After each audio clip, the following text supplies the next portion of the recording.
মানিকগঞ্জ ঘিওরে ৩১ দফা প্রচারণা ও পথসভা অনুষ্ঠিত।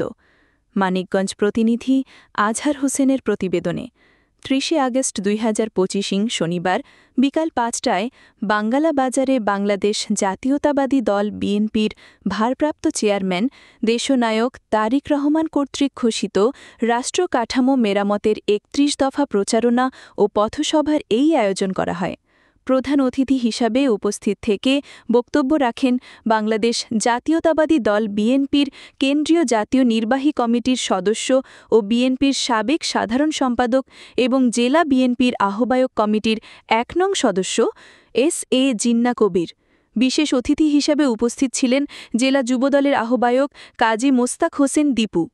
অনুষ্ঠানে বক্তব্য রাখেন জেলা যুবদলের সাবেক যোগাযোগ সম্পাদক মোহাম্মদ মোসলেম উদ্দিন, জেলা কৃষক দলের সহ-সভাপতি আব খালেক শিকদার, ঘিওর উপজেলা বিএনপির সভাপতি মীর মানিকুজ্জামান মানিক, সিনিয়র যুগ্ম সাধারণ সম্পাদক জানে আলম। অনুষ্ঠানে সভাপতিত্ব করেন পয়লা ইউনিয়ন বিএনপির সভাপতি মোশাররফ হোসেন মানিক। অনুষ্ঠানটির সঞ্চালনা করেন ইউনিয়ন বিএনপির সাধারণ সম্পাদক আল মামুন ভূঁইয়া। উপস্থিত ছিলেন ৭, ৮, ৯ নং ওয়ার্ড বিএনপির নেতাকর্মী সহ জেলা, উপজেলা, ইউনিয়ন বিপুল সংখ্যক বিএনপির নেতৃবৃন্দ।